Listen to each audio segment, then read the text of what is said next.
Hello and welcome to another episode of the Saturday Drop-In with Shannon and Tom. This is the podcast, by the way. This is the podcast, Just thought I'd add that bit in. Saturday Drop-In podcast.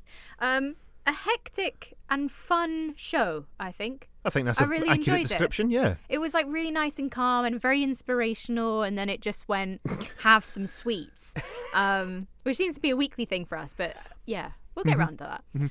So, coming up right now is going to be an interview with Lorna from the Archive Centre, who you may know better as Learn with Lorna. Yeah.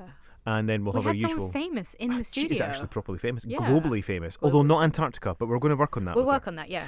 Then we'll have your usual nonsense of Guess the Year, Beat Detective, and a bit of chit and chat. And don't forget, of course, the NHS Highland Coffee Corner. But first, shall we get straight into our interview with Lorna? Let's get the interview going, yeah.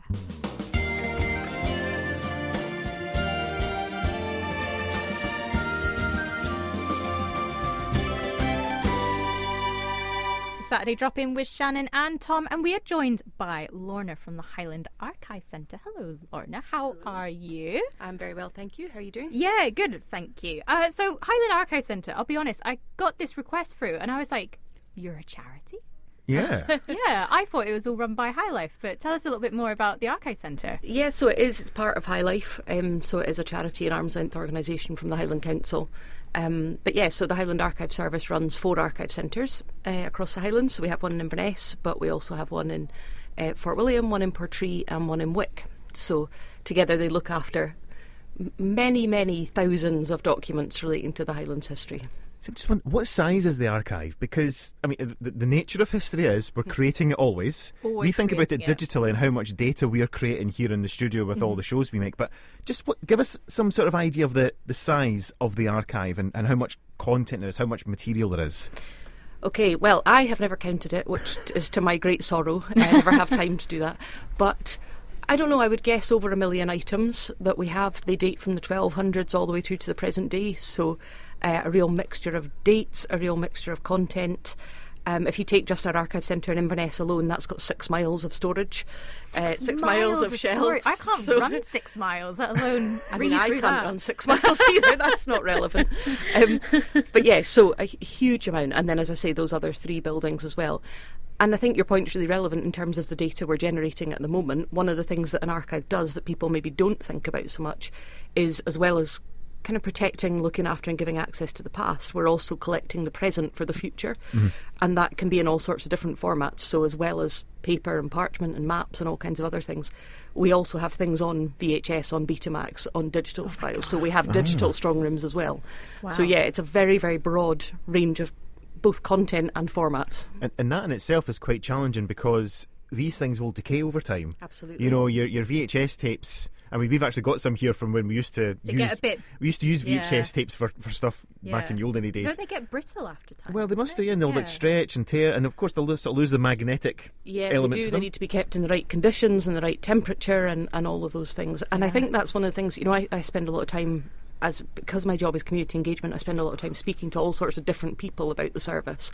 And whenever I'm at schools' careers fairs, you know, they have this classic question where they have to say, what kind of skills do you need in your job? And you have to say, well, you need passable medieval Latin if you're working with parchment documents from the 1200s, but then you also need to understand digital metadata. And, you know, as a service, as a team, we need to understand how we look after all of those different formats and how we give access to them, and all those, they all have different considerations. Yeah. And in that case then, how did you get involved with the Archive Centre? By sheer fluke. So I had, my degree was in English language and linguistics, and I was working in, first of all in retail and then hospitality. So I was working in a hotel, and someone came up to me, I was a receptionist in a hotel, and someone just came up to me out of the blue and said, have you ever thought about working in archives? I think you would really enjoy that. And I went, I don't know what that means, really. So I went away and investigated, and there was a job coming up at the Highland Archive Service, and yeah, I've been there ever since 2014 I started. So wow. Amazing. Yeah. And I love it, and people always say that to me whenever I'm speaking to them, like, you obviously love your job. Yeah, well, I mean, we can see that already because you're just glowing and beaming to tell us about it. But it must be fascinating because there's so many variances in what you see. There must be the boring, dull stuff. So if we take, for example, we've just had the election, so all the data from that Yeah. That will get stored somewhere, I should imagine. I don't know if the Archive Centre deals with that. Does, we do. Oh, right. So because all the ballots have to be kept for a number of years, am I right? Absolutely. So that's our records management team do that. So they would have been at the count yesterday, and then the boxes will be stored with us. Wow. For I didn't even safekeeping. think about ballots being archived. I just thought it was just a number. But that's it. Yeah. So it has to be kept just in case there's any inquiries or anything. How long does it have to be kept for? Exactly. So, well, you would need to check in with our records management team to be able to tell I'll you much more email in them right detail about that. But yes, you're absolutely right. Everything like that has retention schedules. That means it needs to be kept for a certain amount of time, and that's the records management team. So they work with current and semi-current records on behalf of the Highland Council, and then the team that I'm part of work with the historic documents. So once it's decided, it comes to the end of its retention, it's either archived long term or it's destroyed and got rid of. That's interesting, because when does it? Who makes that call of, right, well, this is Get now, rid of that. we'll hand that over to their side now. It's old. We don't need it anymore. It's a really interesting question, about how do we decide what is going to be of long-term value and what is going to be. A lot of that is governed by, procedures, by things that have been put in place by either national discussions or, there are processes in place. But a lot of it can be a bit more ad hoc when things are given to us, not by the Highland Council, but by others. So we take in the records of the Highland Council, but also records of other organisations, individuals, businesses. So the likes of NHS, we've got their historic archive for the Highlands, Police Scotland, all sorts of things. And they can be a little bit more subjective in terms of working out what is going to be of long-term value. And it's what's of value to you will not be the same as someone else, or your experience or your connection with something will say, oh no, we definitely need to keep that, versus well no, there's nothing for that, or we've got 10 of them already, why do you need an 11th one? That must be quite a challenging decision to make, and must be quite a burden when you are deciding there's something going to the bin. 100%. I think that there's I read an interesting quote the other day. I have it written up on my wall in my office now, which is about the present always will put its questions to the past differently, and as we go forward, the questions that we put to the past will change all the time. Wow, and there's no way that we can anticipate what those questions are going to be. So what we do is the best that we can on our watch. Some of the records I'm looking after are dating from nearly 800 years ago. The watch we have is very short, really. And so it's a case of protecting them, looking after them, ensuring that we can pass that story on to the next generation. And the Archive Centre isn't sort of private. It is available to view from the public. But you also, so what do they get to view? If they just wanted to come in and just have a little look around and explore for free, what would be available to them? Is it all of the archive, or is it just what's... Great questions. Yeah. So you can go into any of our 4 archive centres, and you don't need to make an appointment and you don't need to pay anything to look at the records. So you could just come in. If you're not able to come in, we can do commissioned research for people, and that carries a charge because we're doing the work on their behalf. But you can come in, you can tell us roughly what you're interested in. We have catalogues of the records we hold, we have topical indexes. But to be honest, the biggest tip I can give anyone going into any archive is speak to the staff, because we know what we've got. And often things are not organised in the way people might expect. So particularly if I'm working with students, which I do a lot, there's sometimes an expectation that that archives will be organised in the same way as libraries. They'll be under subject. Yeah, that's what I would have thought. Yeah, and they're not. So they're organised by the likes of the records of the Highland Council, and then those will be split into, say, the valuation department, the education records, poor relief records. So they're split into functions of the council, and then underneath that there's a hierarchy of records. And the example I always give is, if you take something like, so for instance, we hold the records for Inverness Town Council from 1550 through to today, so the minutes of every town council meeting, pretty much every and if you take that will be catalogued as a minute book, town council minute book. But depending on the date, that might tell you about the railways coming through, it might tell you about the First World War, it might tell you about witchcraft in the Highlands, it might tell you about the impact of the Battle of Culloden, but it's going to be catalogued as a Town Council minute book because that's what it is. Okay. So it's understanding that you need to think differently about who's written the record and why have they written it to know what to find in it. What about digitisation? Has somebody decided, let's take a historical document, say the town council meeting from 1550, and we're going to digitise it? Is that something that the archive is considering doing? So it's not something we do routinely. Most archive services don't. We can digitise on request when people want to see certain things if they're not able to get in. We also kind of do a sort of ad hoc digitisation for our social media channels, things like that. But generally we don't have a mass digitisation programme, and there's a couple of reasons for that. One is the cost would be so prohibitive. You know, if you think about the extent of material we have across the offices, it would cost an absolute fortune. But secondly, there would be no guarantee that we could access those things even in a few years, never mind in the next 800 years. If you think about how companies organise if we take somebody like Microsoft as an example, a lot of their programmes are not made backwards compatible. So you can't then open things that were produced in, I don't know, Microsoft 2, if that was a thing. Like Windows Vista or something. Exactly. Yeah. So there's no point in a way in us investing that vast amount of money and time on something that we can't be sure would work. And I think as well there's something about engaging with the original that is powerful and important, and so our energy and our efforts and our time go into protecting those original documents in their original format. There must be like a physical connection. If somebody's coming in and they've got, particularly if they've got an interest in that subject, to get a document that's probably been handwritten as well before. You've got stuff that's going to be pre-typewriter, pre-printing press, etc. That somebody sat and handwritten those minutes to the meeting or that document. That there must be something tangible to actually be able to physically touch it. Must be really important if you've got something invested in that topic. Absolutely there is. So people come in, whether it's students, whether they're doing their family history research, whatever it is, they feel a connection to the person that wrote that document. And I can tell you, having been there 12, 13 years, that never goes. You never stop feeling excited about that. And about, quite often I close my eyes with a document and just think, I wonder what you were wearing. I wonder what the room looked like. I wonder, were you cold?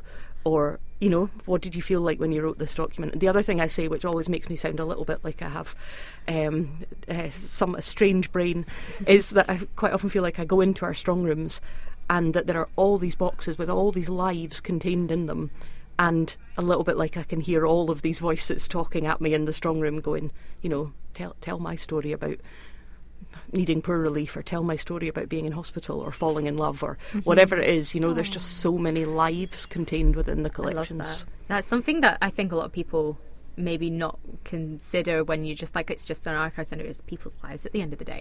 And in that case, what's your favourite piece of material that you manage at the archive centre? I suppose what I love about archives is the engagement that everybody has with them, as you touched upon already, is related to their own life, their own experiences. So they will engage differently with the different documents. So I could put the same document in front of everyone in this studio and everyone listening, and the way they interact with it will be different because of what their life has been. And I love that. So I have a different connection, I suppose, with some of them than other people will. One of my favourite volumes is the Inverness Town Council account book, which sounds utterly dull and is absolutely not. I can imagine it's got a lot of stories in there, though. Yeah, my favourite one. There's various volumes of it. My favourite one is from 1736 onwards, and it's a huge, imposing, it's visually beautiful, beautiful handwriting, but every line kind of fires you off to a different story. So the town is investing in paying the hangman, or ordering bottles of claret to drink the king's health. Particularly in the Jacobite Risings, they're drinking both king's health because they don't know which way it's going to go. Yeah. So wow. All of hedge your bets. And the other one I would touch on is, well, I've got two other favourite collections that I love. One is the Margaret McDougall collection.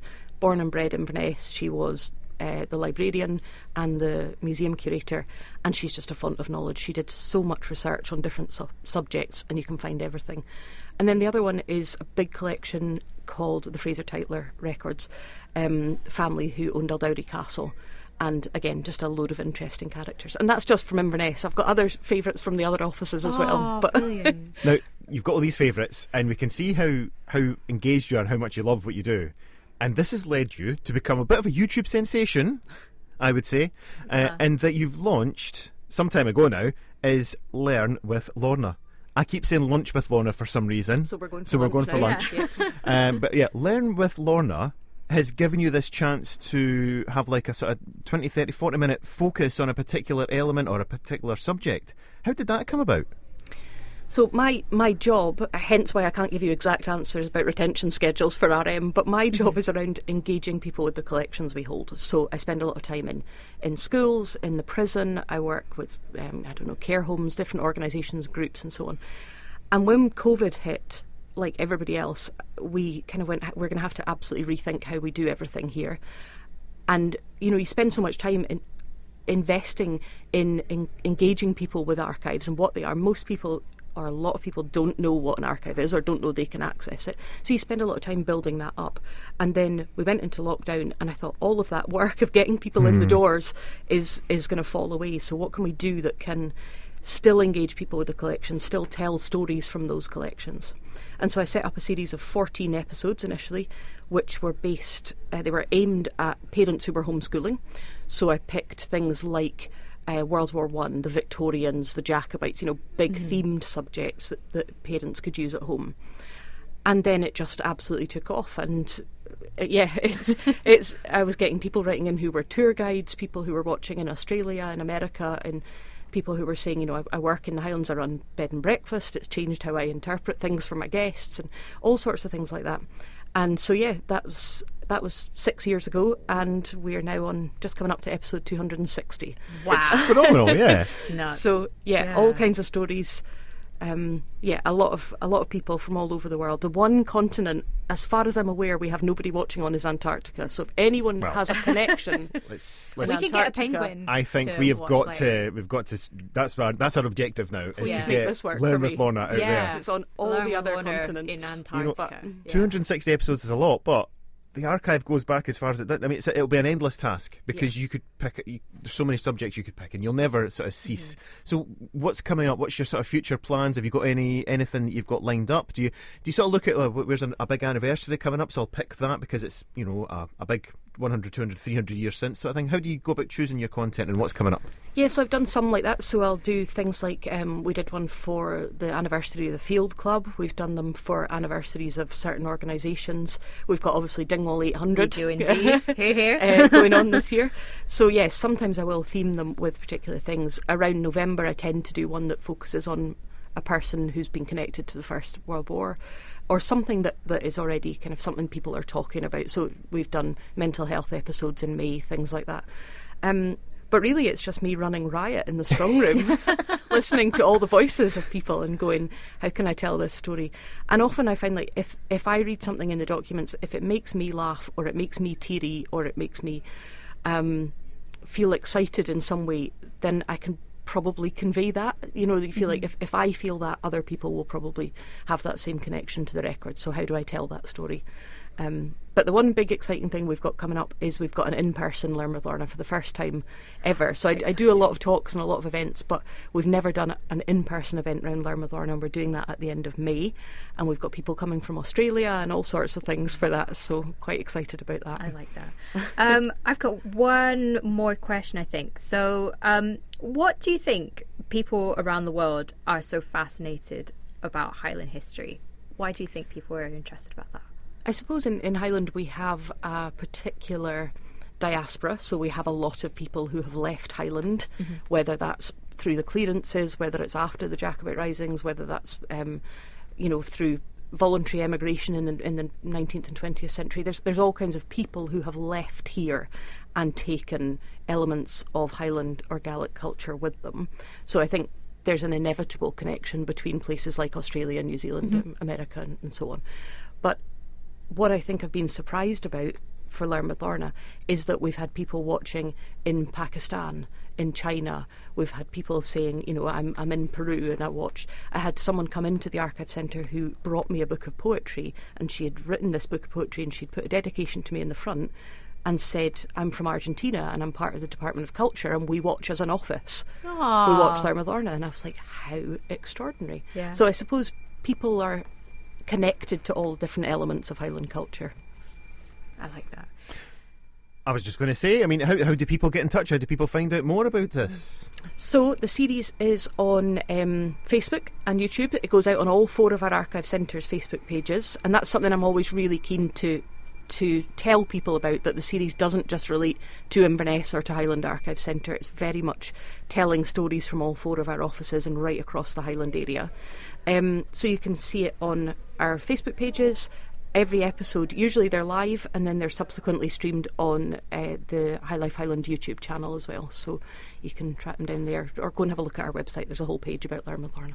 And if people wanted to find out more about the Archive Centre itself or want to explore the material as well, is the website, social media, best place to get in touch as well? Yeah, or just open absolutely. the door and see what happens? All of the above. All So of the yes, above. I love the that. website has all the information about all 4 offices. All 4 have social media channels. Ambala, our digital archive website, has a big social media presence as well. So yeah, any of those will get to us. Perfect. Thank you so much. I mean, I've learned so much about the archive today that I I wanna didn't go. know.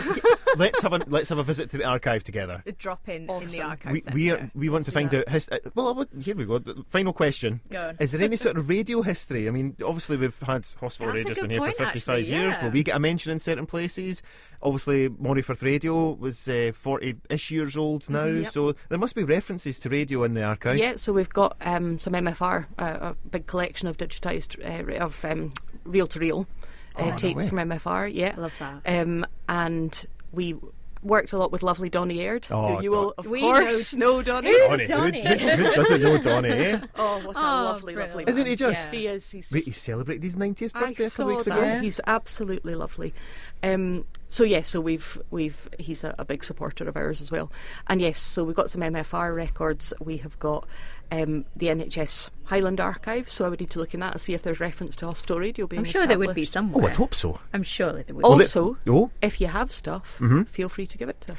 see, that We just have so much that just stuff. sounds like a no. We would be burdening you with our rubbish. You'd need another room. You need another 6 miles, yeah. Lorna, thank you so much for coming on. I really appreciate it, and you're welcome anytime again. Thank you. Easy, the Commodore's there. Oh, apparently. See, that stopped. I pressed the button. Everyone saw me press the button. Anyway, sure. thank you very much for Lorna for popping Lorna's in. That just was away. absolutely amazing. I quickly showed her some of our archive. Was it archive worthy or She not really? wants our archive, basically. Shut up. I know, right? Nuts. It is also of such a high quality that she's interested in it. That was really fascinating. I think I wouldn't have thought the Archive Centre is like, well, it's where the registrar's office is. It's where you go and register Yeah, births, exactly. I hatches, was matches, saying that. dispatches, and all that. Yeah. But so much history, and you totally forget, like, everything. She mentioned the Jacobites. Of course, the Jacobites happened, and Yeah. of course there'll be records of that. I find that phenomenal. I'm really. I said we'll have to go and Can do we like have an extra, outing, a Saturday drop-in day out Do like a to the podcast. archive? like an extra podcast No, instead I've- of just doing the show. Shannon, I have never clicked the bonus button on the podcast website where we set it all up. We could There is do a bit that you say, is this a bonus episode or just a normal episode? And I've always had to tick normal. Yeah, I'm just crying out for ticking that bonus button. we could do a bonus episode. We could do a bonus episode. I know, it's exciting.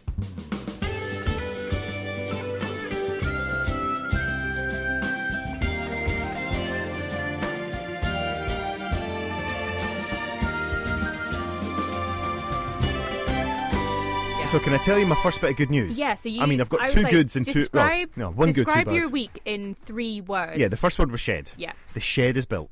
Congratulations. We have built a shed. Aw. Now I appreciate there'll be lots of people listening going, you know. What? Yeah. But have you met me? I have no skills whatsoever. I have no abilities whatsoever. I can talk into a microphone just about. Mm-hmm. So I dug out the garden in the space it Okay. needed. Yeah. I have laid sand and levelled it. I got to use the bum machine. Oh yeah, know the that one. bu-bu-bu-bu-bum The machine? bu-bu-bu-bum machine. Yeah. So I did that, got the sand nice and level. I was out with my spirit level, got everything all good. Laid this plastic tray stuff, filled it with Okay. gravel, bum that. Then eventually the shed arrived, a day late, but that's cool. You know, they had to try and find an IV postcode, so I kind of let them off for that. We got free delivery to the Highlands. Can you Shut believe? up. I know. No way! Yes. I think if anyone's listening outside of the Highlands, Mm-hmm. I don't think you understand how exciting that can be. 'Cause you know how the it says, you amount know- of places that it's just like we can't post here. Well, it when I was says- trying to do wedding save the dates, Uh-huh. the amount of places that are just like we're not sending it up to you because you're on an island, and I'm like we're not. Oh, It's called the well, A9. With respect, you're in Dingwall, so that technically, you know, it's the No. other side of a bridge, for goodness sake. You used to Yeah. need a ferry to get to Dingwall. But it said, you know, free delivery, and I thought, I'm going to type in the postcode, and suddenly the free delivery is going to change to like £50 delivery. Yeah. Typed in my You IV just gotta postcode. budget in, yeah. You know, obviously I'm IV3, you know, because I'm not posh Show like off. the IV2 and IV1 people, Yeah. obviously. We're the other side of the canal. IV3s are wannabes IV2s. How dare you? I used to live in IV2 and moved out because I couldn't afford to buy the house that was in IV2, so I bought a house in IV3 and it was much cheaper. And yeah, free delivery. So the shed arrives in 3 massive parcels. Okay. right? Yeah. Literally the length of the shed times 3 stacked on top of each other. Beautiful. So I get Henry and Jess, my lovely children, to help me out. Okay. Laura comes out and supervises, my wife. Yep. We opened it all up, did the right thing about getting all the things laid out. You know, you doing lay it out first, do it properly, and started building it. Now, maybe it wasn't quite as spirit level as I was hoping it was. So. Is it a bit like a Picasso painting? It's fine now. At the time laying the floor, it was challenging. Yeah. So, so the shed's built. It's 11 foot by 8 foot. It's massive. I love how this is like chat that we're having now. How's your shed? Because that's the age that I am at, okay? And I'm sure there's loads of people listening. This is possibly my enjoying midlife this. crisis, but it's a Keter 11 by 8. Other plastic shed brands are available, and I love it very much. Is it your screensaver on your phone? Not yet. I'm deleting the. Currently, it's the dog. It was my wife. Years ago, it was my wife. Then my children were my screensaver. Then the dog was the screensaver. And now it's going to be my shed. So the shed is my one bit of good news. Coming up later, we'll discuss 2 things that have not been quite so good. Okay. Have you got a good news? Are you just plodding along this week, writing radio shows and. It was all of a bit of a breeze this week. Oh, Obviously, like that. Ben was away working the election, so I had 2 days on my Tods. So your partner Ben, he was the a council employee, but he gets put out to some remote place. There's only like 20 people vote, isn't there? So he was the presiding officer for Drumbeg. So shout out if anyone in Drumbeg is listening, all 12 people. And I think the funniest thing is he was just like, there was one person that came in. And he was like, can I confirm the street? And he just went, other street. And he went, no, which one? It's like, it's essentially called other street. No but way. hey-ho. So he had his whole day out there, 12 more hours 20 hours. He got back at 2 a.m. That's not bad. Friday morning. It's and not I was bad. like, you've got the dog, bye. So counting is an interesting one. Takes a long time to count, apparently, but longer than all the other areas. Yeah. But But well done that's to everyone who worked it, because we know it's a long day. Absolutely, and all the council staff, and they get volunteers as well. Lots of people volunteer for it to go and work at the polling stations and then do the counting as well. Exactly. I've been to a count in a more official capacity. I won't give away the game for that one, but I had my colours on, and you can tell some stories about that later, because that's actually really interesting. The count is an interesting experience, but okay. Saturday shopping with Shannon and Tom. You're the ones that keep doing chaos when I'm trying to get things ready. It's the young team are laughing at me. Can I just say how disgruntled I am at being the oldest pair? There's a room here with 5 people in, and I'm the oldest one, and it's not fair, Shannon. Can I talk about my old age thing yet? Yeah, go on. What's your old age thing? Puberty and old age, right? The puberty problem, right, is this. One, I don't know if you've noticed, I have a massive pluke on my nose today, and it's really upsetting me. Have you not got a little patch? Well, I can't see past the pluke to see anything else at the moment. It's so have you not obscenely asked massive. someone to put a patch on your nose? No. Why? Just get, the little Look, star I don't want to faces. draw any more attention to the fact that I've got a massive spot. That's the thing now. Drawing attention to spots is great. Is Have you it? not seen Starface? You get like little stars that you put on your face. Do you? I used them last night. Oh, okay. There you go. The young Ask Jess team. for a star face. Thank you, Jess. Second is old age. So we are going to talk about the NHS Highland Coffee Corner in a moment. And what we might do is we might briefly just re-mention, in fact we might be segueing in here for all I know, I can't tell. Are we going to go for Beat Detective first and I'll talk about my old age later? We can do, yeah. Well, I think Shannon, it's does a that good mean idea. it's time? Is it time for Beat Detective? Sorry, I was too busy posting it online as well. Will I read out the clue while you finish off your social media duties? Yeah, no worries. It is on just now, Facebook and Instagram at Highland Hospital Radio. Beat Detective is our cryptic clue-based quiz to try and guess what the last song is on today's show. The Clue Detective can't just tell you what's on. No. The Beat Detective has to come up with this backwards way of doing things, and we love it. We've got an artist and a song. Your artist is a 2-word artist, and your clue is island nations ending beside riverbank tools carried by hunters. Yep. 2 words. Yep. Island nations ending beside riverbank tools carried by hunters. Mm-hmm. Holy moly. If you can decipher that, then you're doing well. So your artist, 2-word artist, island nations ending beside riverbank tools carried by hunters. Amazing. Song is 4 words. Infant repeated once beyond the present moment. Ooh, I feel like I'm just Song getting... They were infant too repeat. Is it easy. baby? Is Maybe. Okay. Maybe. Present baby. No. Present Baby. No. Okay. There isn't a song called Present Baby, as far as I'm aware. Maybe. Maybe baby. So there you go. That is your beat detective. Your artist, once again, is 2 words. Island nations ending beside riverbank. Tools carried by hunters. I am never going to get that, Shannon. That's okay. Song I might get. Infant repeated once beyond the present moment. It's a 4-word one. If me saying it out loud isn't working for you, get along to Facebook and Instagram where you can see the clue visually in front of you and you can decipher it. Kiss from a Rose, Seal. We were talking about it was the Batman theme song. Yeah, but we didn't actually double check. We're discussing with the team here, the posse, to quote radio terminology. Seal, Kiss from this is award-winning radio right here Batman on Highland film. Hospital Radio. Which Batman movie was it from? Batman Forever. Batman Forever. Is that Val Kilmer or is that? Yeah, it is. There we go. There we go. Thank you. Sorry, Right, thanks, Rory. I'm not up in my DC, unfortunately. Wait, no. Oh yeah, he is DC. Who was the other guy? Did George Clooney do Batman? Yeah, he did. Oh, the big thumbs up for Yeah, he did. Rory's just declared, I think, that he is a Batman fan, That's and fine. we're going to We're totally okay tap with into that. this. We're going to tap into this as we We go. will, yeah. Um, But first off, I think we need to chill. Let's just chill. It's a We bit need to too chill. hyper here. I think we need to take a couple of seconds to head down the road to the NHS Highland Coffee Corner. Yes, please. This is the way that we send all the information that's happening in the NHS Highland area to you guys. Sponsored by coffee, obviously. If we have sponsors, that'd be great.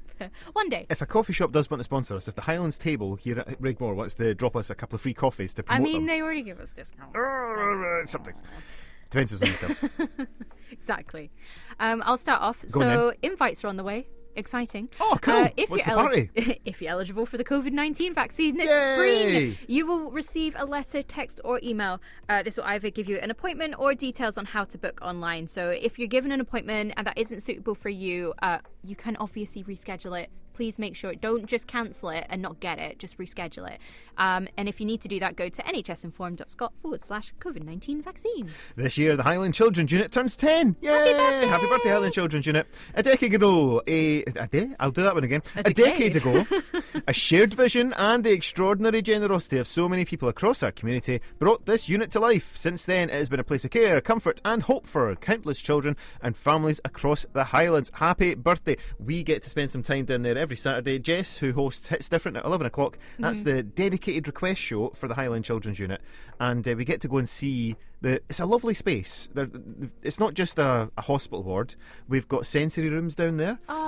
They've could got. you imagine? See, you look out the windows and you would just see brickwork, but what they've done is they've got it's lovely art murals and stuff and paintings, so I the love kids that. can have something nice to look at. Yeah. There's dolphin topiary, of course. What's dolphin? Well, so topiary is like like carved bushes into shapes, and it's a dolphin. Is that a word? Yeah, I didn't know that word associated Topiary? shaped hedges. Yeah, I didn't know. I'm pretty sure it is. That's Well, fine. okay. Dolphin topiary. Okay. The difficult I've second never album. heard that before. I'm sorry. Dolphin, I was just like, I'm tell me like, more. This is interesting. Dolphin topiary. How are you not getting this? Yeah. It's a really great unit. But the best part of the Highland Children's Unit is the staff down there, who course. are phenomenal. From the doctors, the nurses, the domestic staff who clean the place up and keep it sparkling, and bring the food in, and of course the play nurses as well. All really, really important part that they play there. Up next, unlock your potential with Career Inspiration Weeks. Pupils will spend 4 days exploring careers in the NHS.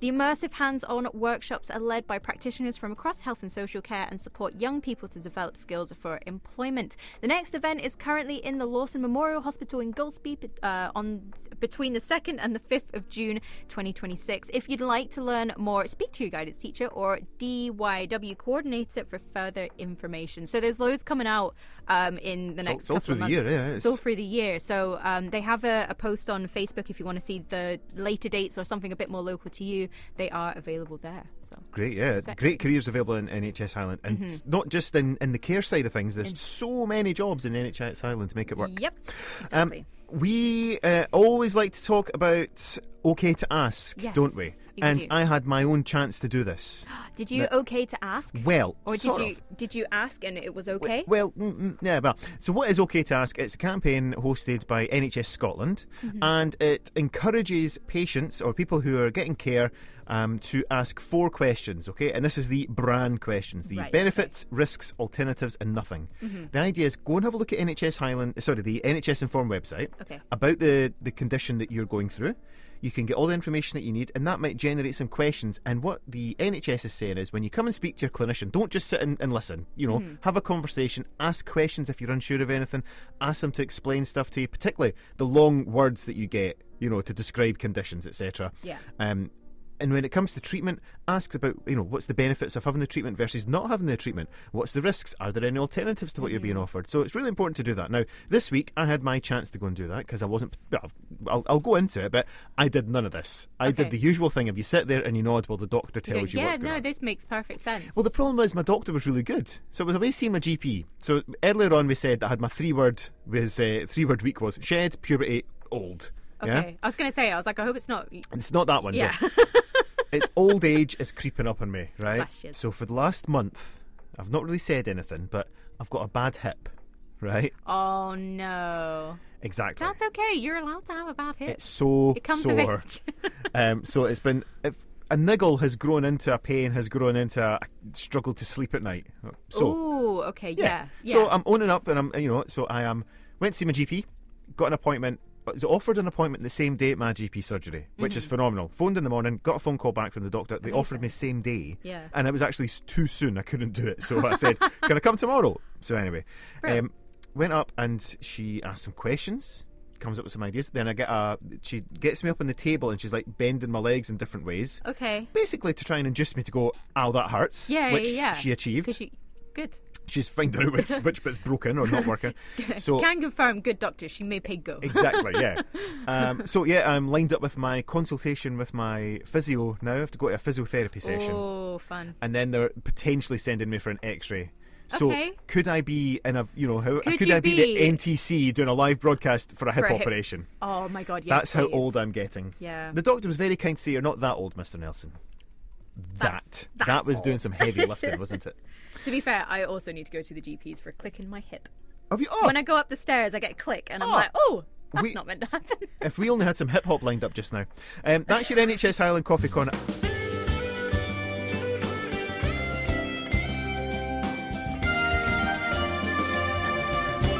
And that's your first clue of Guess the Year, French Kissing in the USA, Debbie Harry. But side question, who wrote the song? I mean, the fact that you've asked it means it must be something really... I feel like this would have been perfect for like the music quiz in March. Oh, well, I mean, save it then if you want. No. Oh, you know what you should have done? You should have messaged Terry Henderson, who loves a quiz. I should have. And asked Terry. Think he'd know this. It's fine. Terry won't be listening. Right, so who did write French Kissing brackets in the USA close brackets? Chuck Lorre. Chuck Lorre, what, the guy who wrote... Friends, The Big Bang Theory, 2.5 Men. Really? He wrote that song. He wrote that? Yeah. It was on Song Facts. And we rely on Song Facts later on, I will do some research because please do go onto TikTok and search for Highland Hospital Radio and you will see a whole list of times when Shannon told me something was a fact. No. I mean, you were only 10 years out with the Beatles' last performance. Oh, no, that was my own fault. I didn't read it properly. Yeah. But we are playing Guess the Year, where we have a series of clues that, as well as that song, French Kissing in the USA by Debbie Harry, is going to point... By Chuck Lorre. Written by Chuck Lorre. Sorry, I'll put that in the title now. You're welcome. Is going to point you towards a particular year. Can I do the TV, please? Yes, you can, because I can see that you're very excited about it. Of course I'm very excited about it. NTV, a regional news bulletin is broadcast after the 9 o'clock news for the first time. So this was the first time we had the phrase, and now the news where you are. Mm-hmm. It had originally been planned to appear on the previous September to coincide with the last year's relaunch of the 9 o'clock news. In this year, I'm thinking the 9 o'clock news, the theme tune was terrifying. I guess it was, because, yeah, but news, so curiously... I know, it has to be serious, really, exactly. Doesn't it? Yeah. Like all the BBC News, it's all the same music now. It's like, the same... oh, yeah, because it's like the... That one, right? Yeah. Wow, beatboxing now. Thank you. I've got all the skills here. Put that in the awards folder. Back then, each news programme had its own theme tune, so they were all different. Yeah. But the 9 o'clock news one was... Anglia used to be really funny. Ooh. Because it was the Anglia on the horse. We'll make a request to the Jimmy's Jangles team. Can we have a news theme special? Yes, and please. I bet that they can get onto that for us. Right, so that was your first time that you had the news where you are. Mm-hmm.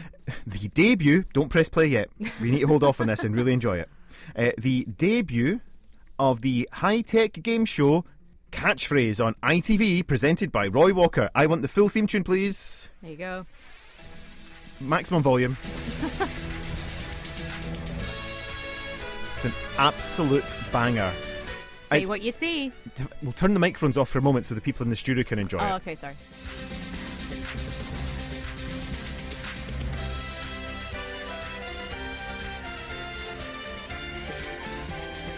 I mean, everybody in the studio is loving it. Well, I say it. I say everyone. I was like, I've heard this before. There's a moderate acknowledgement. So Say What You See, Mr. Chips and Roy Walker first appear on ITV. The first in-vision teletext service is seen on ITV when Central launches its Job Finder service. ITV were a bit late to the game then when it came to the old in-vision teletext service. It broadcasts for 1 hour after the end of the day's programming. Oh, right, I know what you mean by in-vision. It's not like teletext existed much before this, but this is when they had no programmes to put on. They just put on, pages of teletext. Yeah. What's coming up somewhere? You can tell that Shannon wrote this week's show because Doctor Who concludes its The Trial of a Time Lord story arc with part 2 of The Ultimate Foe. This marks the final appearance of Colin Baker as the 6th Doctor before he is abruptly fired from the role. Am I right in saying some Doctor Who trivia here? Colin Baker didn't return for his transformation scene. That is What's correct. it called again? What did they Regeneration. Thank you. And did Sylvester McCoy not have to play both roles? They sort of made Sylvester McCoy look like Colin Baker for the scene. I believe he did, yeah. See, It's I've been a got it while all. since I've seen that one. And then something that I am personally still upset about. Ringo Starr narrates his last ever Thomas the Tank Engine. Not and Friends. You've put and Friends in the script. I But that was object to that. the original the was original is Thomas and Friends. and Yeah. Tank Engine It's not Friends because they do back to you. Thomas and Friends now, and it's CGI. Ugh. Ugh. None of that. Like model railways, please. Yeah, proper model railways. The second series finale, Thomas and the Missing Christmas Tree on ITV. I think Ringo Starr was the best casting you can get for any type of children's TV. Just the way he sounds, it's just like, How did they and get him? now How did they get Ringo Starr to narrate Thomas the Tank Engine? That's a documentary I want to see on Netflix. Ringo Starr, the documentary. Yes. Same with when he did Can't Get By With a Little Help from My Friends. Did And he do that? Yeah, well, he did a Yeah, cover as of the Beatles, it. yeah. That was the Beatles did that. No, I don't think it was. oh, the, here we was go. It the Beatles, right? Okay, Yeah, sorry. yeah. Oh. When it comes to the Beatles, as has been proven in the past, Shannon is I know nothing. terrible. I know. I'm really sorry. Anyway, people born in this year. Yes, please. You've done this one. I did this because one. I forgot to do it. And I had to put in I had to ask the internet who these people were. I can see because you just put Drake, Yep. rapper. That's all I've got. That is all I've got on Drake. Well, we've got a couple of Drake songs in the system. I'll I'm pretty take your sure. word for it. Yep, sure. Lady Gaga, pop singer. She's also an actress. Oh. She also has her own beauty brand. Yeah, Okay, she just does other stuff. Right, okay. Megan Fox, movie actress. She was from Transformers. Wrong person to ask. All right, we're Okay. getting a nod. One We're of the getting young nods. We're one getting of the nods, young thank people you. in the studio is nodding, so we're all good. Exactly. Usain Bolt, fast guy. I love that. He's can't- not the fastest guy anymore, though. Is he not? Not for some tracks. Really? I think he's still for the 100 metres. I think he still holds the record for the 100 metres. That's not been broken, has but it? Not the longer one that he does. 200 metres, is that gone? Does he do 200? I don't know. Well, he doesn't do anything these days. He's done all he needs to do. He's too busy promoting Wi-Fi. Yeah. Seth Rollins, wrestler. That's all I've got on that one. I Okay, think he's in cool. the what they call the WWF these days. Oh, is that what it is? WWE. It's only been like that for 25 years, Yeah, Tom. exactly. Come on. Yeah, grip. Ellie Goulding. Okay, we all know Ellie Goulding. we all know Ellie We all Goulding, know yeah. Ellie Goulding. Charlotte Church. We also know Charlotte Church. Lovely singer. Indeed. I've Traitors put... Celebrity Special. Well, see, we'll talk about the Traitors later, but Yeah. I haven't watched it. Okay, So that's fine. I've put down as musician and then holistic business person type thing. Do you know she owns a sanctuary now? Sanctuary. Yeah, like she's an like animal sanctuary. No, or? no, a person sanctuary. She holds people. Voluntarily. You can go to Charlotte Church's place and it's like a sort of well-being kind of thing. It's like, lots of bells chiming and ums and ahs, that kind of stuff. Oh, like meditation and stuff. Yeah, exactly. So Right. really interesting program I saw about it. I quite like Charlotte Church. I think she's she's obviously been through a lot being a young child star. Exactly. Yeah. And now she's Now coming she's to terms just with it. vibing. Yeah. No, that's fine. Rachel Riley, mask person. So the mask person from Countdown. That's the one. I've met her. Have you met Rachel Riley? Well, when I sat and did Countdown. Oh, I yeah, didn't do Countdown, You but I was actually the you were in the audience of But Countdown, weren't everyone you? was just like, and this is Rachel. We're just like, hi, Rachel. Like, That'd be yeah, pretty cool. that's I'd quite great. like to see that. Yeah, it's proper clever. She's really clever. Yeah. Like, they do An- actually have answer to the stop question. filming for her to do the math sometimes, which is quite funny. Yeah, I was going to say, does she always get it in 30 seconds and Not does she use a always. calculator? No, she doesn't. She doesn't use a calculator. Really? Pen and paper. Wow. She gets given a notepad and pencil. That's And amazing. she sits and just does it whilst we're all waiting for an answer. On a note, Countdown, as we are discussing it. Yeah. If you watch the original pilot version of Countdown, it is phenomenal. Okay. Is it? For a start, Richard Whiteley, who hosted it then, he has to control the clock manually with some buttons on his desk, and he talks out loud. He can't think. He actually, the first words ever spoken on Countdown are "stop, reset," because that's Richard Whiteley. Stop, reset. That's nice. They have 3 people assisting them, right? So, you know, Rachel Riley and again Carol Vorderman, very clever, intelligent women. Oh, hugely. Well, they couldn't just have them just to do the numbers. Sorry, they had them just to do the numbers. Yeah. And they got an even, dare I say, more dolled up person to come and put the numbers up for them.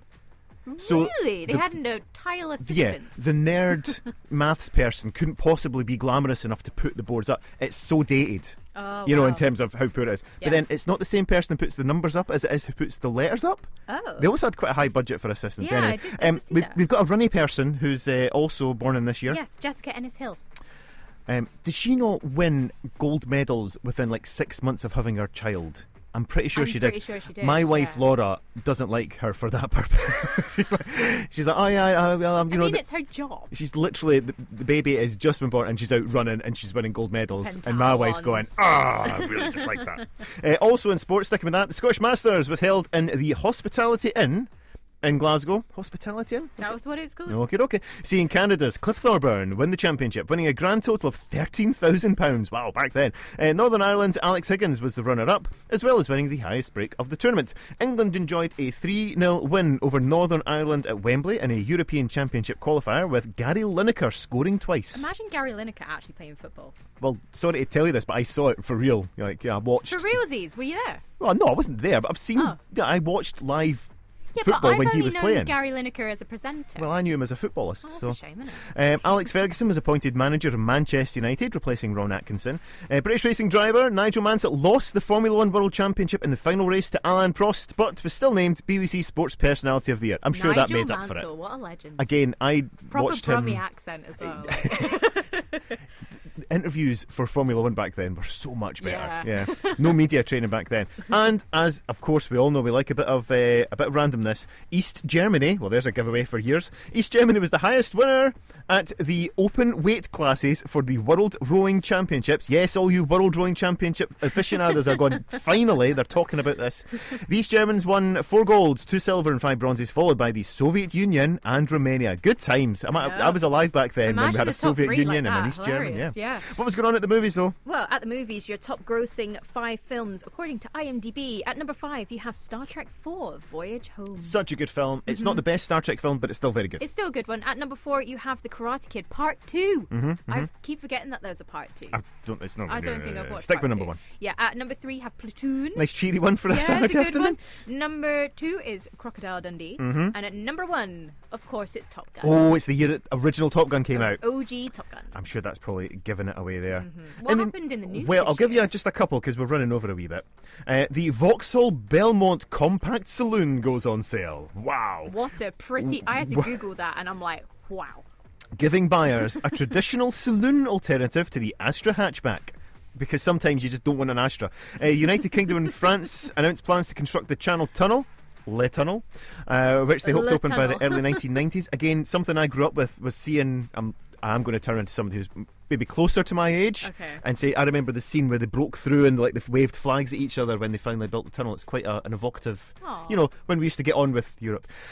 Anyway, the 1 millionth council house in the United Kingdom is sold to its tenants in Scotland on the right to buy scheme. Well, there's some more political controversy there. And the Sun alleges that comedian Freddie Starr ate a hamster. Well, we have another song. Yes, please. This is your last clue of Guess the Year. That's what friends are for. Dionne Warwick, Elton John, Gladys Knight, Stevie Wonder, they recorded this song as a single to raise money for the American Foundations for AIDS Research. Obviously, proceeds from the song raised over £500,000 for the charity, and it also won a Grammy Award, surprisingly, for the best pop performance by a duo with group with vocal songs and Song of the Year. And funnily enough, was Elton John's first Grammy. Oh, there you go. But then, if it's one of those categories of best when it's multiple people, is it really a proper award? Who knows, eh? What are you trying to say about ours? Wow. Anyway, let's get that on and I'll be telling you off whilst the microphones are done. And that's what friends are for. Aww. Instead of just like rattling away about how multiple people awards don't really count.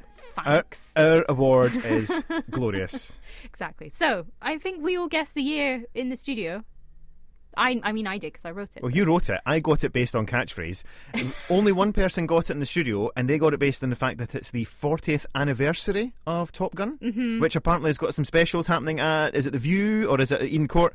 Obviously, go Eden Court first because, you know, it's Eden Court. Yeah, check them first. Look and after then Eden go Court. View. They were doing movies for 73p, I think. It was like, because it's their 50th anniversary, they were sort of like charging you what it would have cost back in... So not 50p? No. It's 50 years, 50p. So you've given it away. What's the year, Shannon? It was 1986. I got it right for change. I know. I literally got the message and I was like, oh. But also, like, you were around at that point, so it's okay. I was only just around. It's not like I was at school or anything. I was 3 years old. Yeah, exactly. Nursery, same thing. We don't think I had nursery back then. Okay. It was just go and stay with the neighbours for the day while your mum and dad worked.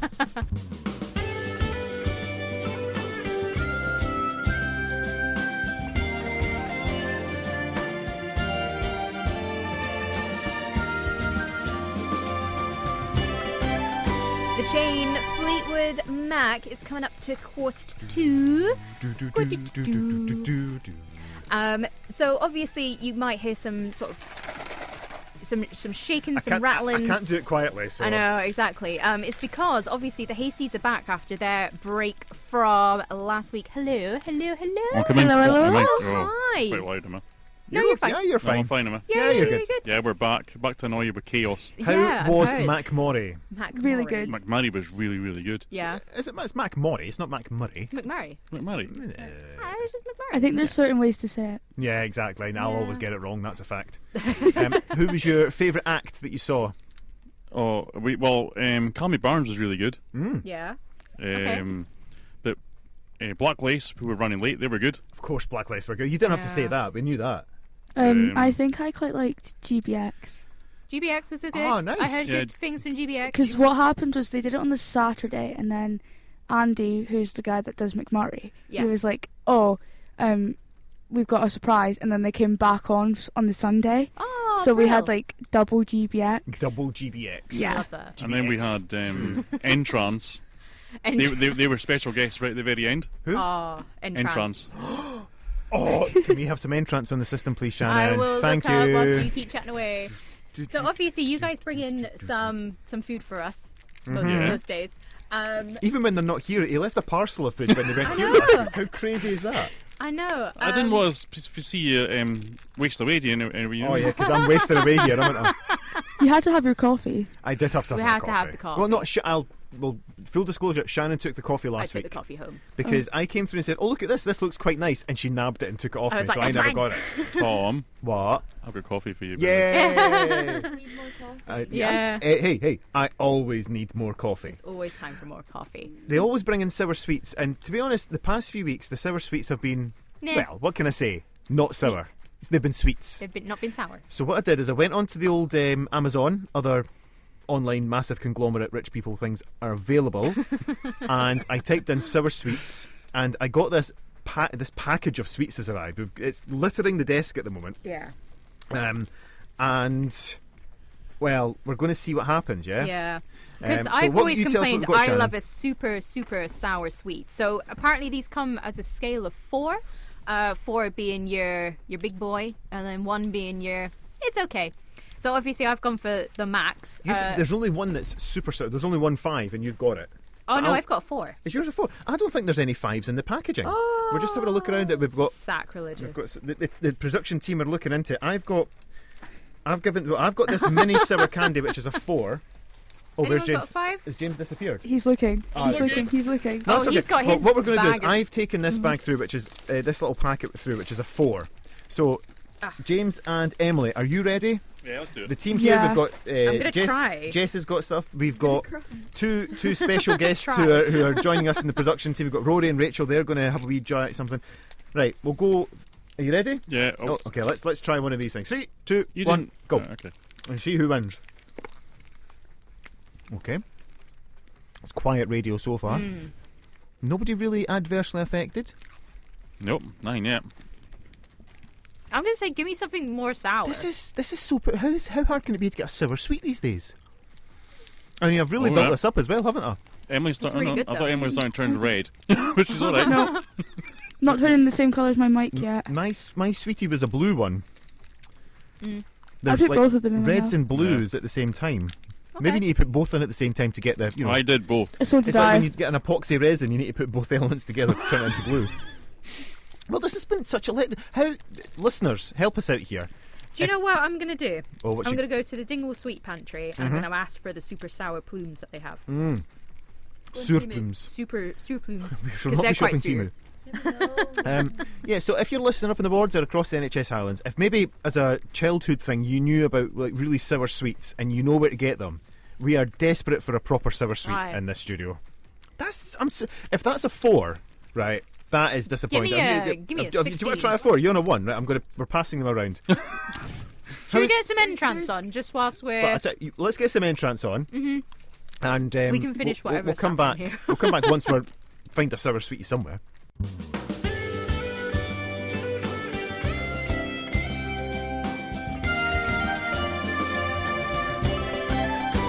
Basement Jacks, you don't know me. You don't know me.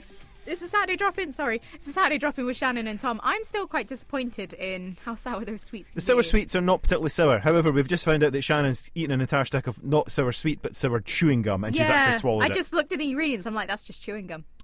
So that's going to be an interesting one later on, folks. Yep, anyway, let's get the Beat Detective going because that's what we're here for, obviously. Your clues for this week are Artist 2, Islands, Nations ending beside riverbank, tools carried by hunters. And your song is 4, it's infant repeated once beyond the present moment. We do have a right answer in. We do have a right answer, and as soon as I saw the answer come in, it's one of those ones. As soon as I saw the answer, I was like, it obviously is. So, Island Nation, that's us. That's Brit. Brit, yeah. Ending beside riverbank. Knee. How's that? I don't know. Okay. Tools carried by hunters. Spears. So is that Brit Knee Spears? Yep. So bad. Infant repeated once beyond the present moment.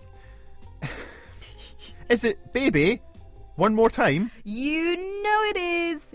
Got to get a little bit of Naughty's Britney on, can't we? We do. Hey, listen, the Hasties are up in just a moment's time with Jimmy's Jangles. We're back next Saturday at 12. See you next Saturday. Take care, folks. Bye-bye. Bye-bye.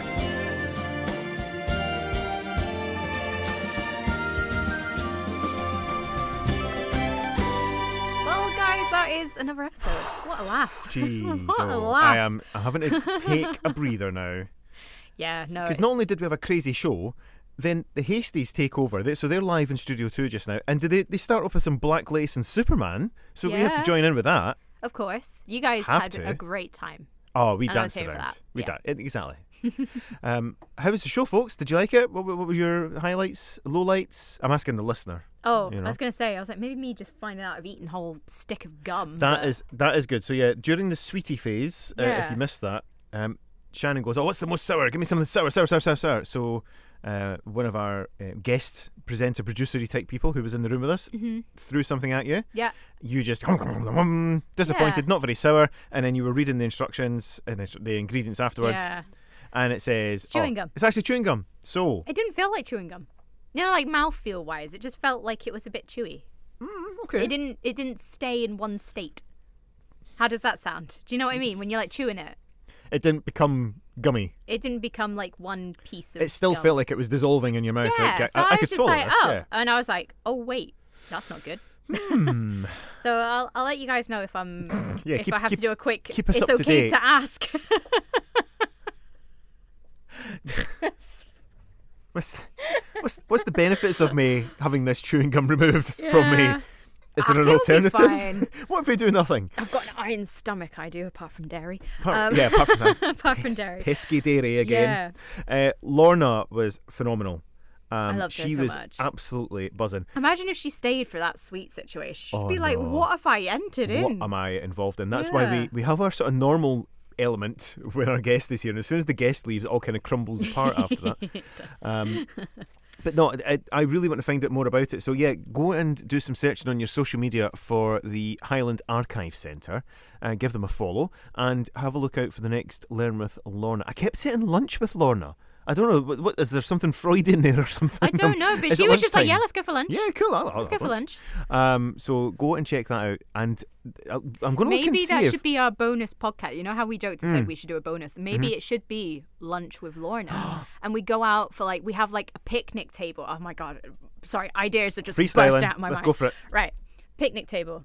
Nice little sandwich situation. Archive Centre in the background. Oh yeah. Lorna, me, Foreground. you, having lunch, talking about archive stuff. And she could bring some archive elements out with her. Yeah. The ones that are allowed out, because obviously they have to be preserved. We have to look imagine after if everything. we had a buttery and it just went all over this gorgeous bit of material that's Imagine, from like, 800 I've years ago. greasy finger from having a chicken drumstick, and I. Oh, pass me a bit of paper to wipe my hands with as I destroy the town archive of 1550. Yeah. That was excellent. I really, because she's one of these people that is so passionate about what she does. Yeah. That when she's talking about it, we You just can let her talk. definitely tell. Oh, really enjoyed it. So, and I think the important thing when we do all of these interviews as well, you can tell people are passionate about what they do with the charity or organisation that they're with, because we don't have to do much. We just ask them a question just to keep the chat that's going. exactly it, and they just go with it. Yeah, it's great. Oh, that was so good. Some other housekeeping parts. I do have a bone to pick with you. Oh, do you? Right. What have I done? Well, the archivist was here today. The archivist, yes. And how we archive things is very important. How we label things is very important, yes? Yeah. And I went on to have a look for today's running order. Oh, yeah, no, I got confused too when I was getting it up. I put it on yesterday's date. It's not even yet, it's 2 days ago. ago. Thursday, because I was making it on Thursday, so I was like, yes, the 7th. We need to agree a structure here. Well, there's two things actually. So, apart from the structure thing, we've got the template, and the template, you're supposed to take a template, and then what you do is you copy and paste the template so you've got a spare. So when I went on, because here's the thing, I thought this morning, since it was your turn to write the show this week, I thought I could jump ahead and do next week's show. So I've already started next week's show. Oh, sick. Good for you. I know, eh? Instead of usually Saturday mornings when I send it to you. But I had a look, and I went onto the template. Oh, the template's got Learn with Lorna. The template's got a guest of the year already. I was like, sorry, somebody's used the template. Sorry. So I had to delete all your stuff and save the template again. Sorry. Date format. We've got to agree a date format here, Shannon, because I just do day, month, year. But that's so wrong when it comes to files. When it comes to just you. No, oh wow, how dare you? You can just do it No, whatever but time. you want We it just need to know what date it goes out on. Yeah, but you want it in numerical order, don't you? You want it so that it's filed, it's all going to be in the right order. So the most recent one is at the top, okay? Now, hear me out here, right?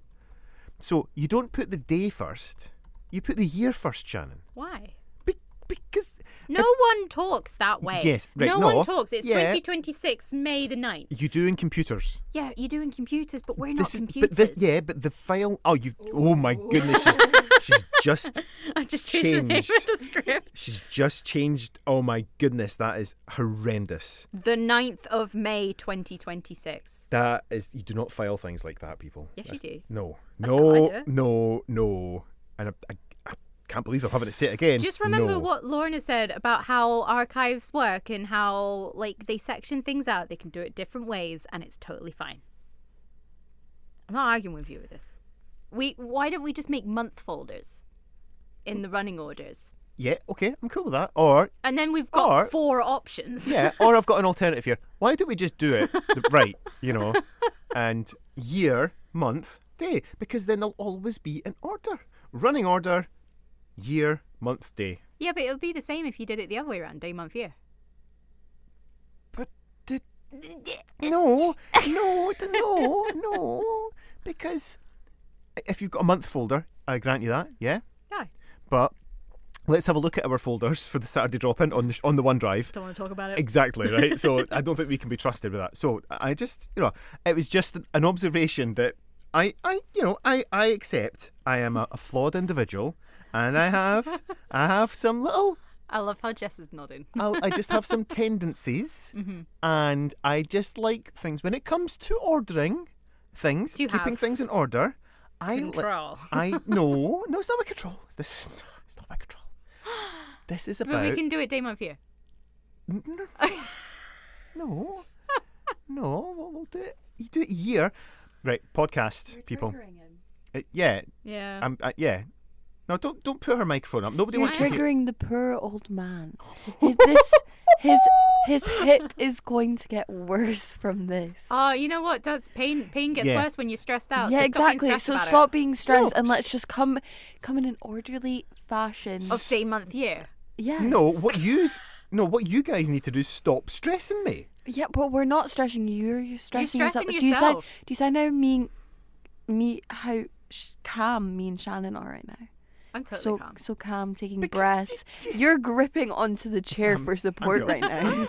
I'm cool. That's my support chair, okay? Your support That's chair. my support chair. Oh, okay. Always here. All I'm saying is, can we just keep the dates right, please? Yeah, I'll do a day, month, year. How do they teach you in school? See, when you're writing When they corner put it on the whiteboard on the whiteboard, you put it. Sorry, before your LO. I don't know if that's a thing now. This was a long Yeah, time LO. ago. This was a long time ago for him in school and stuff. You know, It's chalkboard then, wasn't it? Yeah, chalkboard. They didn't have this thing called technology. They did, but they had to like put Yeah, holes yeah, in it cost them money card to use and then it. Put it in, yeah. He's so quiet because he knows we're right. Are you quite finished? No. Depends. Are you writing day, month, year? Well, folks, that's all we've got time for on today's podcast. Were you going to talk about Polling counting stuff. numbers? Oh. Well, we're trying to talk about counting numbers here, but you want to have an argument about... You're arguing about numbers anyway. Were you in charge of the vote count here at Highlands? Were you in charge of that? No, because they also did day, month, year. It obviously took them a lot longer to figure things out. Right. Go on Okay. then. We'll talk about it. Mhm. Just to say, Highland Hospital Radio is not politically one-sided in any which way or form because we are... No, because we represent everyone, Okay. regardless of votes, anything like that. But obviously it was the elections It was indeed, yeah. this week. We can't avoid that. We can't not Can't talk avoid about it. it. And the last time we did this, Highland had a bit of a pickle. We had to do a recount, They did. and it took a long while, and we were the last people to get in. Happened again this year. It's a bit embarrassing. I don't think it's of any counting fault situation no, like the that. people doing the counting is great. I'd love to know. Do you know? I think the next time we have an election, let's face it, we have them quite a lot in this country. We should get the returning officer to come and have a chat, or we should go and meet them. Not, and again, from an apolitical perspective of how does the election work. I think that'd be quite interesting. I've got some internal. I've got some internal contacts. I've been Oh, there you've got before. internal contacts too. Yeah. Okay, fair enough. Been there before. Yeah. I think that would be quite interesting to see, and maybe they can explain why Highland were. It was like 10 o'clock at night before they told everybody who think it they're. was, yeah. Very awkward. But obviously, when things like this happen, there is one app I re-download. Ooh, what's that? X. Eggs? X. X? X. X. Twitter. X. Twitter. Twitter. Yeah, I've forgotten Just about to it. see Yeah.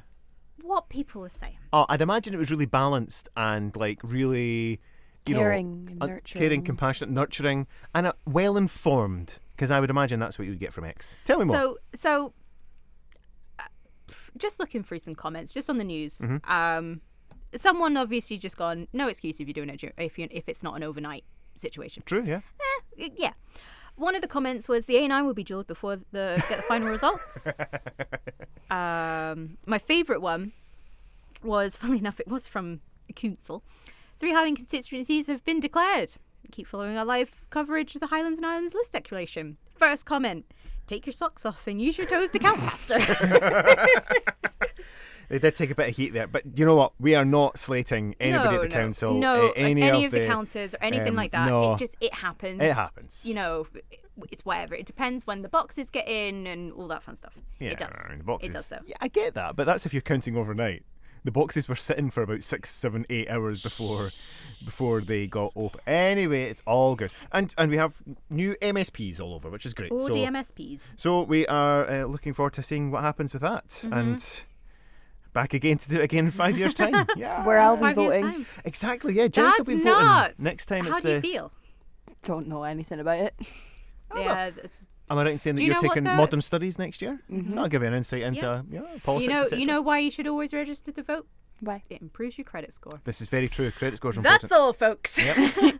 I mean, don't bother voting if you don't want to. But yeah, get yourself on the electoral No. roll. You should. You should just vote no vote. Yes, indeed. Go out and spoil your ballot. No, No. not spoil it. But what I'm saying is go and be counted. At least get the effort of going out to the polling station. If none of it agrees with you, fair enough. But at least you've been to the My polling mum station. would and draw counted it. pictures. And I'm just like, that's a null and void vote. If you put no vote, it gets counted. Well, if you just spoiled it gets counted as a spoiled ballot. Yeah, but it doesn't get counted. No, it does. Do you know what I mean? It still counts as part of the turnout, which is important. That's what we're getting at. That's the point. I've been at the count of elections. How is it? Because all I've seen is from sort of the telly where you just see people run around with boxes and things are flying in the air. So and there's snacks on the table. I did it from a political perspective. Okay. Okay. And we were there, and your job is to observe and just make sure everything's getting done fairly. Okay. Is that it? From your party's perspective, I suppose you're looking at it to make sure it's fair. You're you're able to look over shoulders and you're able to sort of get a rough idea of how the vote's going. If someone did that, I'd be like, back off. Oh no, there's like a barrier. No. You're not allowed that close. But it's to give you a rough idea because it helps political parties know what areas they're getting good votes or not votes, who they need to target. So it's there. It does happen. It's a known thing. This is part of politics. But at the end, once they've done all the counting, they have a special pile where if there's a spoilt ballot, it gets put in the spoilt ballot pile. Okay. Then the returning officer collects them all, and they have to review them to decide: is this definitely a spoilt ballot, or can it potentially be used? Okay. So at the election I was at last, they gather everybody around, so all the candidates and all the political agents, as you're known, you get a wee badge to call yourself that, and it's like this rabble of people around the presiding officer all decide should that vote count or not. Oh, I can so imagine. They hold it up, and basically you get to see all the amusing things that people have written on their ballot paper or drawings that they've put on their ballot paper.